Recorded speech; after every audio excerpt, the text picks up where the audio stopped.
Baik, bismillahirrahmanirrahim. Assalamualaikum warahmatullahi wabarakatuh. Waalaikumsalam warahmatullahi wabarakatuh. Kepada salah satu siswa diharapkan untuk memimpin doa sebelum memulai mata pelajaran. Baiklah, sebelum kita mulai pelajaran ini, mari kita sama-sama berdoa. Berdoa dimulai. Selesai. Ya, baik. Sebelum kita memasuki mata pelajaran, saya mencoba memberikan kemarin kita sudah belajar tentang suatu materi yang lain ya. Kita lanjut besaran dan satuan ya. Ya Pak. Satuan. Sebelum memasuki materi besaran satuan, perlu kiranya kita memahami daripada besaran itu. Namun di sini saya akan mencoba memberikan pengetahuan awal daripada teman-teman tentang besaran, yaitu mengenai pengukuran.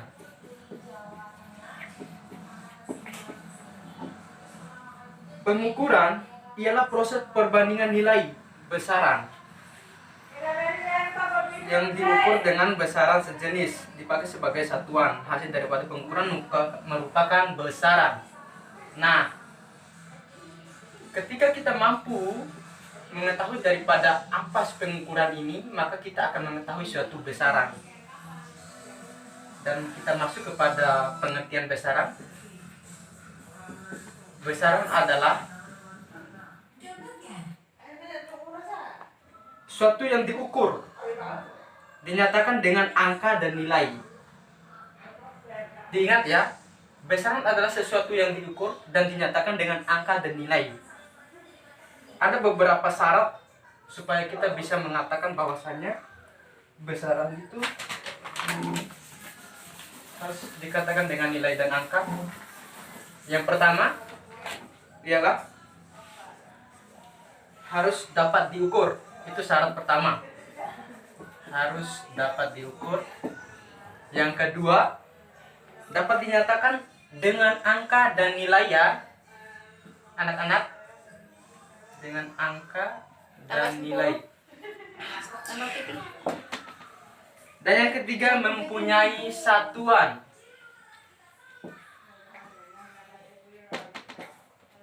Satuan. Ketika tiga syarat ini tidak masuk di dalam sebuah kata besaran, maka jangan dikatakan sebuah besaran. Karena besaran yang diartikan barusan adalah sesuatu yang dapat diukur, dinilai dan memiliki angka. Iya, seperti itu ya. Ya. Baik, sudah dipahami? Sudah.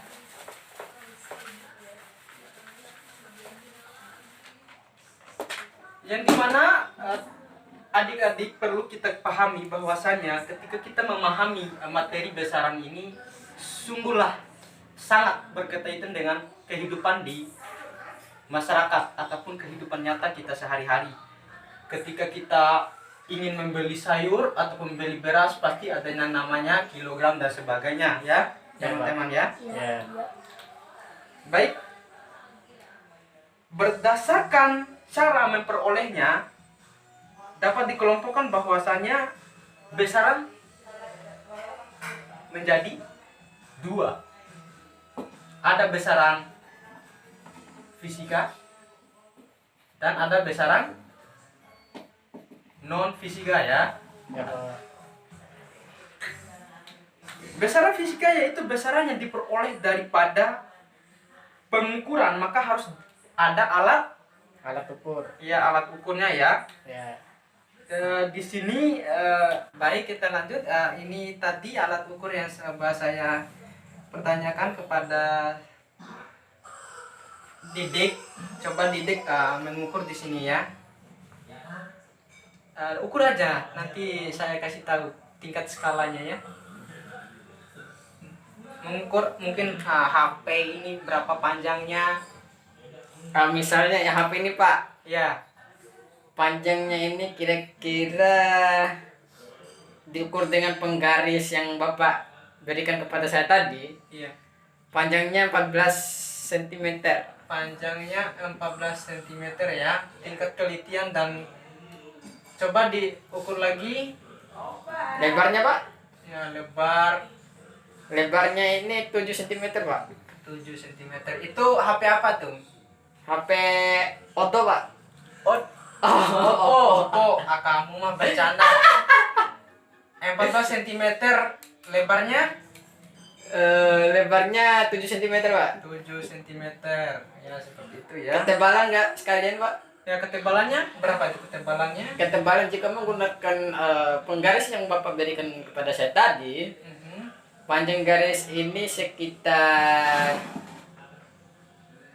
Ketebalannya ini berapa kira-kira ya Pak? itu 1 cm. Ya. Bukan Pak, ya ini kayak kira-kira 50 mm atau ya 50 mm Pak. 50 mm. Iya, tebalnya. Bukan 1 ya? Bukan. Kalau 1 mungkin ketebalan Pak. Oh iya. 50 mm. Cerdas kamu ya, padahal saya mau mengecoh tadi. Kamu ini. Ya baik. Karena teman-teman ataupun adik-adik sekalian telah menguji tingkat ketelitian daripada penggaris alat ukur yang coba saya berikan contoh di sini, karena ada beberapa alat ukur sebenarnya yang coba hadirkan saya hari ini, tapi karena saya tidak mampu membawanya ataupun alat-alatnya itu tidak dapat saya dapatkan, ya kadarnya saja ya teman-teman ataupun adik-adik sekalian. Adapun LKS ini coba teman-teman kerjakan. Saya sudah membuat LKS kemarin, dikerjakan ya. Di sini ada beberapa kelompok ini, dibagi aja ya, ada 2 kelompok ini.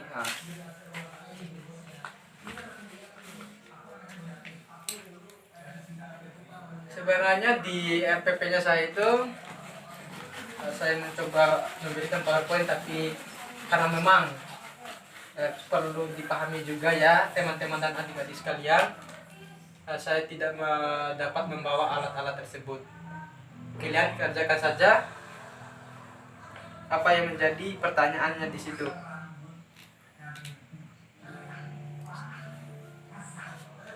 Satu menit ya teman-teman.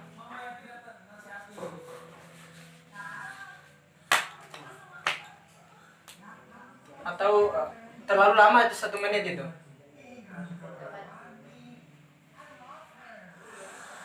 Saya hitung 1 sampai 10, 2, 3,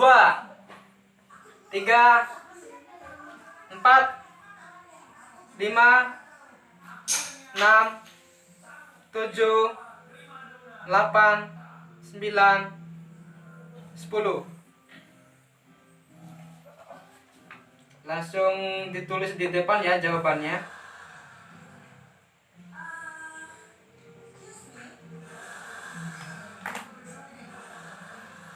Ataupun dibacakan saja lah. Ya Pak. Biar cepat. Baca aja Pak.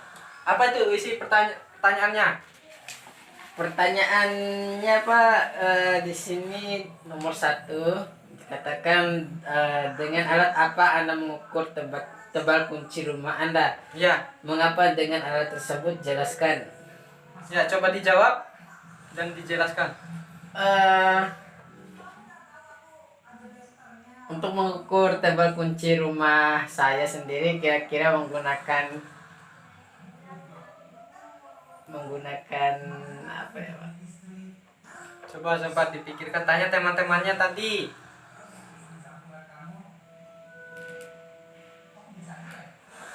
Yang satu juga, mumpung ada waktu dicari ya. Jangka sorong Pak. Ya, jangka sorong. Kenapa harus dengan jangka sorong? Karena kita di sana dapat menentukan dengan pasti ketebalan dari suatu benda tersebut Pak. Ya, Seperti contohnya tadi kunci rumah. Dengan cepat kita mengetahui bagaimana seberapa tebal dari kunci rumah tersebut. Itu saja Pak, terima kasih. Ya, baik. Terima kasih kepada kelompok 1 dan mohon maaf kepada kelompok 2 saya tidak bisa memberikan waktunya. Cukup satu kelompok saja ya teman-teman untuk mewakili. Baik, saya coba menyimpulkan berkaitan dengan materi besaran dan satuan yang coba kita belajar secara bersama, bahwasannya di dalam kehidupan sehari-hari perlunya kita memahami tentang besaran dan satuan, yang diantaranya tadi ada beberapa alat ukur mengenai penggaris, mengenai meter sekuk dan sebagainya, bahkan sampai kita membahas tentang waktu dan sebagainya. Nah, mungkin sampai di sini pelajaran yang coba kita belajar ataupun yang saya coba paparkan. Lebih dan kurangnya saya mohon maaf. Kekurangan itu datang daripada diri saya pribadi dan kelebihannya datang daripada Allah Subhanahu wa taala. Untuk materi kedepannya coba teman-teman belajar tentang vektor tadi ya yang coba saya katakan itu, supaya teman-teman juga punya referensi untuk ketemu dengan saya. Dengan membaca hamdalah Alhamdulillahirabbil alamin. saya akhiri. Wassalamualaikum warahmatullahi wabarakatuh. Waalaikumsalam warahmatullahi wabarakatuh.